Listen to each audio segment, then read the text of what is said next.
So if we start with the graduate application, and then we're interested in learning more about the Leadership Academy and the Insight Days. Yeah. But starting with the graduate application process, what does the process look like? I saw on your website that you start with you have to do a online strengths assessment as one of the first stages. What does that look like? So the strength selection process overall is something that EY uses to assess candidates. Strengths is really about the natural skills, the innate abilities a candidate has. It's kind of defined as not just what you can do, but what you can do and love to do. So compared to competency-based interviews, or competency or behaviour-based is asking candidates to give an example where you've demonstrated a particular skill, on campus or in some part-time work experience or some prior kind of placement experience, and they have to kind of fit it into what would be their competencies. And it's hard because students then wouldn't have normally a lot of experience. It's hard to assess them against professional skills and expect them to have relevant example that fits directly into it. And competency interviews tend to, ask for candidates to give a little story with key kind of buzzwords in there that the interviewer listens for and ticks off. And at a student level, it's not really, we believe, a really strong indicator of the candidate's actual potential and future ability. Where assessing candidate based on strengths is looking at them and talking to them about what they do, what they like to do, what are they naturally good at, what are they genuinely interested in and enthused by. And you will see that in the interview as you speak to the candidate and see them at the assessment centres. It's about seeing, energised and excited by doing certain things. And the strengths we have at EY in our selection process are aligned to what you will actually be doing and the strengths you'll be using in the role. So naturally, if you perform well in the selection process demonstrating these strengths, then you will not only be able to do the job in EY, you'll actually enjoy it. You'll really like what you're doing because you're finding it's something you can actually do and can perform well in and, grow into. So there's less stress for you as an individual. You don't feel so stretched. You enjoy coming to work on a Monday morning, which is unusual, but it's what we're aiming for. It's what the strengths process is designed to do, and we find it to be quite effective in EY. And the way we apply strengths to the selection process, it's end-to-end, it's throughout. So candidates would start off an application by completing an online application form, pretty standard fare these days. It's just about yourself, a bit about your background experience, and obviously your academics either predicted or achieved. When you complete the application form itself, the second part of the initial, what we call, complete application, is to, do the situational strengths test online. And that describes various scenarios, and you're asked to pick what would you be your preferred course of action or choice of things to do, having read the scenario. We will score all that together. And if you meet our minimum kind of pass mark or benchmark, then we'll invite you to then complete an online test. The test is actually a combination of three areas. It's verbal reasoning, numerical reasoning, and diagrammatical reasoning, all to kind of gauge your general ability in these areas. Diagrammatic reasoning is really there to test your logical thinking skills, which is required in a lot of the roles we have here in EY. If you complete and successfully can again reach a benchmark, a pass mark, and a psychometric test, then you're invited in for a first round interview. Just me jumping in here.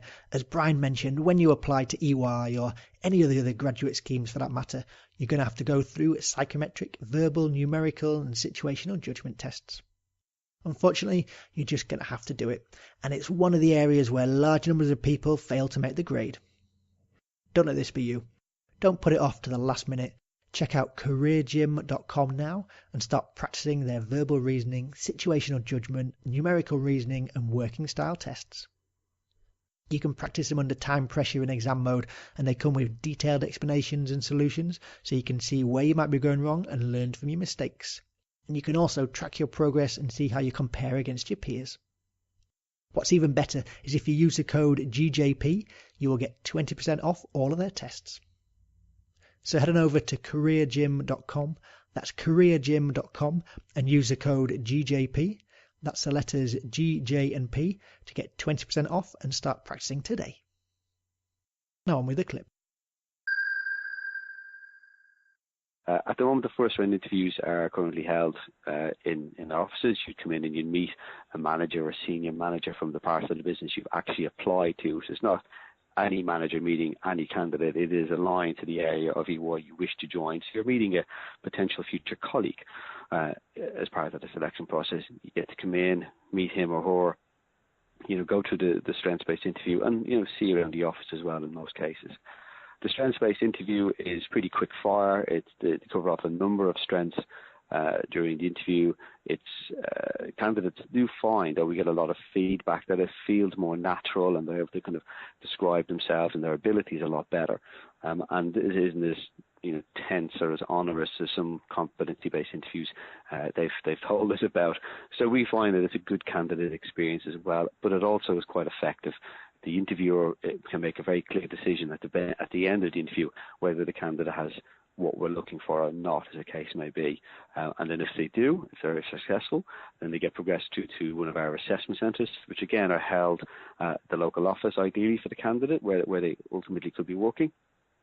And the assessment centre itself is, to put it in a simple way, all we're asking for you to do at the assessment centre is to really repeat what you already did or do what you said you can do at the earlier stage of the selection process. So it's really a validation exercise.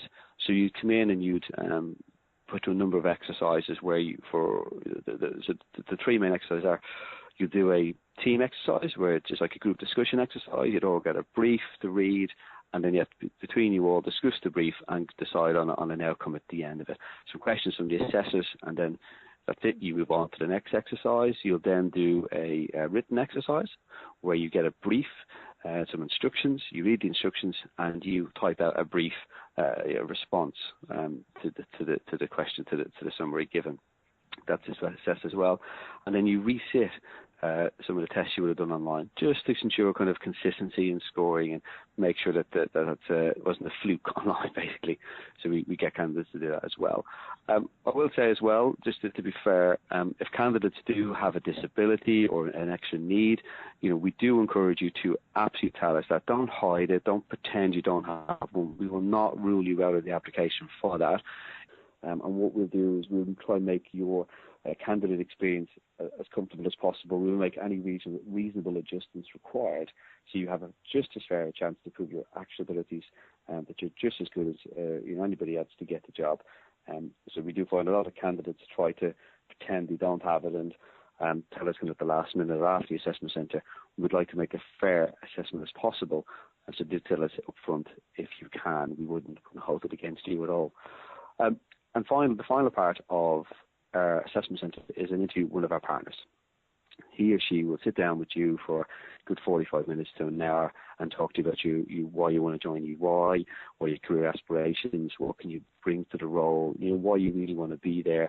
And if you think of it from a partner's perspective, they're really looking at you and thinking, is this person worth our investment in time and money and energy and effort to get you into the organisation and train you or put you through the professional training qualifications and to go on and succeed in EY.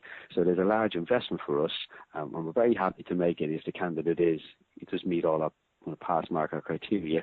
And we do, as I said, offer over this year over 1,000 places to our candidates, which is really great to see. That kind of feed of fresh blood and fresh thinking and innovation coming into the organisation every year. It really keeps the organisation fresh, innovative, and future thinking and forward moving. And that's it. If you are successful at our assessment centre, then in most cases the partner, him or herself, will then pick up the phone and call you and let you know and tell you personally and welcome you into the firm. And then following on from that, we will send the usual paperwork out, offer letters, all the terms and conditions, and all the bits of piece of paper you need to fill in and sign and copy and send back to us. So yes, you can then happily join us at the due start date.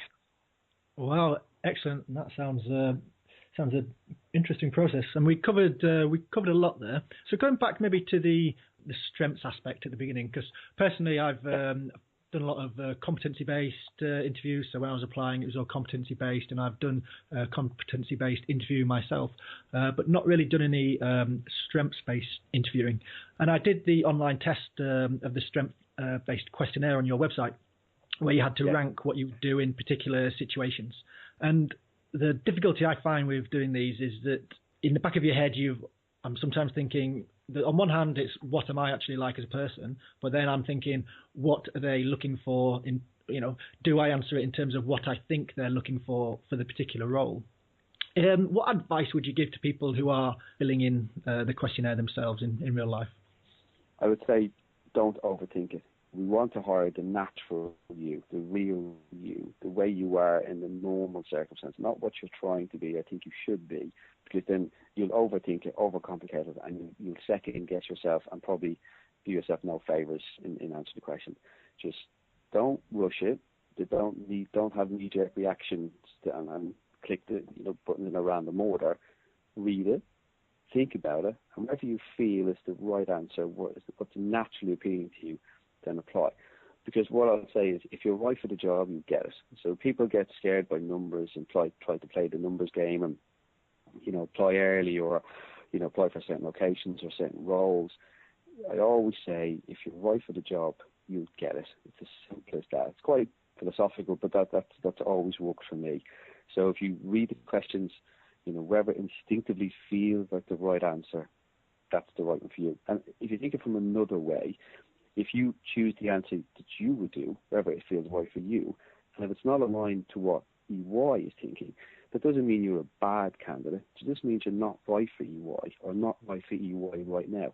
And take that as a positive. That saved you, in a way, not having to complete the rest of the selection process.